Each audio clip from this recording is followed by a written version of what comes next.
जिस भारतीय जनता पार्टी ने पैगंबर मोहम्मद पर अमर्यादित बयान देने वाले अपने एक विधायक टी राजा सिंह को निलंबित कर दिया था, अब उन टी राजा सिंह पर प्यार आ गया है भारतीय जनता पार्टी को।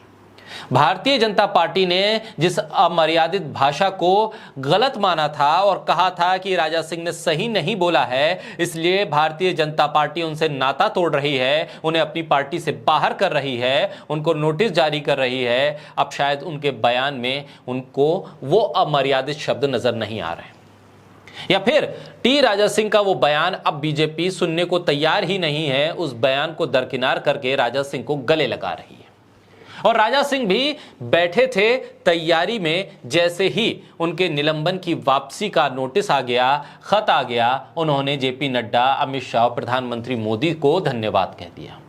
यानी तीनों के तीनों जेपी नड्डा, अमित शाह, प्रधानमंत्री मोदी उनके इस बयान से वाकिफ थे, तभी तो तीनों को धन्यवाद दिया। टी राजा सिंह के बयान पर जब बवाल हुआ था तो बीजेपी ने अपने आप को सभी धर्मों की इज्जत करने वाला बताने की कोशिश में टी राजा सिंह को दूर कर दिया था अपनी पार्टी से।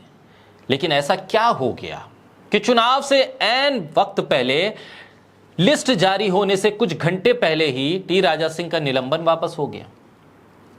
क्या बीजेपी टी राजा सिंह के उन बयानों को भूल गई जिसमें वो एक धर्म को टारगेट कर रहे हैं, सीधे तौर पर मुसलमानों को टारगेट कर रहे हैं, मुसलमानों के पैगंबर को टारगेट कर रहे हैं, उनको लेकर अमर्यादित शब्दों का इस्तेमाल कर रहे हैं? क्या बीजेपी उस सबको भूल गई?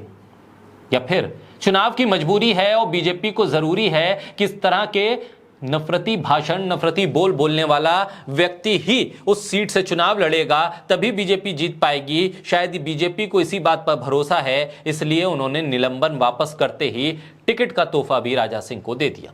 बोलता हिंदुस्तान पर मैं हूं आपके साथ मिर्जा शाकिर अली बेग। अब भारतीय जनता पार्टी ने राजा सिंह का निलंबन वापस ले लिया है। जिस भारतीय जनता पार्टी ने उस बयान पर, पैगंबर मोहम्मद पर अमर्यादित शब्दों का इस्तेमाल करने पर, जिस भारतीय जनता पार्टी ने राजा सिंह को पार्टी से निलंबित किया था, भारतीय जनता पार्टी ने अपनी नीति के मुताबिक ही पैगंबर मोहम्मद की शान में गुस्ताखी करने वाले टी राजा सिंह का निष्कासन वापस ले लिया और दोबारा गोशमहल सीट से भारतीय जनता पार्टी की तरफ से टिकट दे दिया। यानी बीजेपी के पास नफरत उगलने वाले के अलावा कोई और उम्मीदवार नहीं था जो नफरत न फैलाए, जो प्यार और मोहब्बत की बातें करे। या फिर ये बीजेपी ने साफ कर दिया है इस फैसले से कि नफरत फैलाने वाले ही उसकी पार्टी में टिकट के दावेदार होंगे। ऐसे ही लोगों को बीजेपी पसंद करती है, क्योंकि उसको लगता है कि चुनाव भी ऐसे नफरती भाषण देने वाले ही जीत सकते हैं। टीडीपी से अपनी चुनावी राजनीति की शुरुआत करने वाले टी राजा सिंह, जो मुसलमान और इस्लाम पर लगातार अपने बयानों के जरिए नफरत और जहर उगलते रहते हैं, मुसलमानों के खिलाफ बयान देकर ही टी राजा सिंह को रोटी हजम होती है, वो पिछला चुनाव भी बड़े मार्जिन से जीता था। 2018 के विधानसभा चुनाव में यह मार्जिन कम हो गया था, जो लगभग 17,000 पर पहुंच गया। जिस सीट से राजा सिंह जीतता है वहां पर 24% मुसलमान हैं। बावजूद इसके MIM, जो तेलंगाना की क्षेत्रीय पार्टी है, वो इस सीट से चुनाव नहीं लड़ती। सवाल पैदा करता है कि आखिर 24% मुसलमान होने के बाद भी आप उस सीट से चुनाव क्यों नहीं लड़ते? आप राजा सिंह को एक सीधा रास्ता क्यों देते हैं? चलिए इस पर बात करते हैं, आने वाले वक्त में जरूर की जाएगी। लेकिन बात इस बात की हो रही है कि राजा सिंह जो जहरीले भाषण देता रहा है, मुसलमानों को टारगेट करता रहा है, मुसलमानों के नरसंहार तक की बातें कर चुका है, लोगों को उकसा चुका है, ऐसे व्यक्ति को आखिर कैसे बीजेपी ने टिकट दे दिया? आखिर ऐसी क्या मजबूरी आ गई कि बीजेपी को ऐसे व्यक्ति को टिकट देना पड़ा? ऐसे व्यक्ति को टिकट देकर क्या पीएम मोदी नफरत का साथ नहीं दे रहे हैं, नफरती भाषण देने वालों का साथ नहीं दे रहे हैं? मुसलमानों के नरसंहार करने के लिए उकसाने वालों की जरूरत क्यों है बीजेपी को? कारण सब जानते हैं कि सामने चुनाव है और कट्टरपंथी विचारधारा को खुश रखने के लिए, कट्टरपंथी विचारधारा के साथ खड़े लोगों को खुश करने के लिए भड़काऊ भाषण देने वाले नेताओं की जरूरत होगी बीजेपी को। इसलिए टी राजा सिंह को टिकट मिल गया। टी राजा सिंह को टिकट मिलना हर किसी को हैरान इसलिए कर रहा है क्योंकि लिस्ट जारी होने से कुछ घंटे पहले ही पार्टी ने उनका निलंबन वापस कर लिया। तो यह माना जाए कि जिस वक्त निलंबन हुआ था और अब जब निलंबन वापस हुआ है, इस बीच के दौरान भी, इस वक्त में भी बीजेपी टी राजा सिंह से अलग नहीं हुई थी।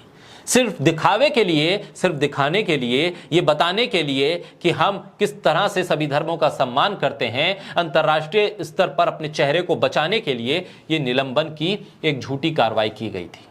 पिछले साल 25 अगस्त को पैगंबर मोहम्मद के खिलाफ आपत्तिजनक टिप्पणी के आरोप में टी राजा को अरेस्ट कर लिया गया था। नवंबर 2022 में तेलंगाना हाईकोर्ट ने उसे रिहा किया, लेकिन पार्टी ने तब भी निलंबन वापस नहीं किया था। टी राजा ने हैदराबाद में stand up comedian Munawar Faruqui के शो के जवाब में एक वीडियो जारी किया था, जिसमें पैगंबर मोहम्मद पर टिप्पणी की थी।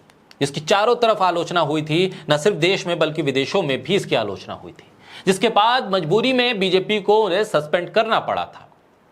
टी राजा ने न सिर्फ मुनव्वर फारूकी के लिए गाली गलौज के शब्दों का इस्तेमाल किया, बल्कि उनकी मां को लेकर भी अश्लील टिप्पणी की। हालांकि इस टिप्पणी को लेकर राजा सिंह ने बाद में कहा था कि उन्होंने पार्टी के संविधान का कोई उल्लंघन नहीं किया है।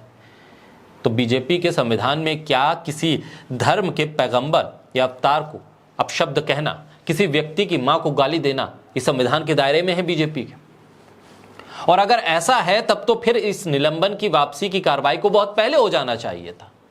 अगर बीजेपी को टी राजा के अलावा उस सीट से कोई बेहतर उम्मीदवार नहीं मिल रहा था, तब तो बीजेपी को यह तय कर लेना चाहिए था कि टी राजा जैसा भी चाहे बयान दे दें, उनको निलंबित नहीं किया जाएगा। आखिर टी राजा का निलंबन कर कर बीजेपी ने किसका फायदा किया और किसका नुकसान किया? दरअसल टी राजा की वापसी ये बता रही है कि बीजेपी के भीतर एक बहुत बड़ा वर्ग वो था जो ये कह रहा था कि आप इस निलंबन को ना कीजिए। अंतर्राष्ट्रीय दबाव की वजह से बीजेपी को यह कदम उठाना पड़ा, और अगर यह दबाव नहीं होता तो शायद बीजेपी इस कदम को नहीं उठाती। बहरहाल अब टी राजा को हरी झंडी मिल गई है। भड़काऊ भाषण खुलकर दीजिए, चुनाव है, मंच से कुछ भी कहिए, पार्टी अब तो निलंबित आपको करेगी नहीं, क्योंकि टिकट आपको दे दिया गया है, सिंबल आपको मिल गया।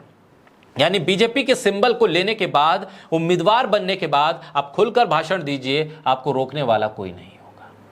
लेकिन क्या भारत की संविधान के तहत इस तरह के व्यक्तियों को टिकट मिलना चाहिए? ऐसे व्यक्ति उम्मीदवार बनने चाहिए जो समाज में, देश में सिर्फ और सिर्फ नफरत फैलाएं।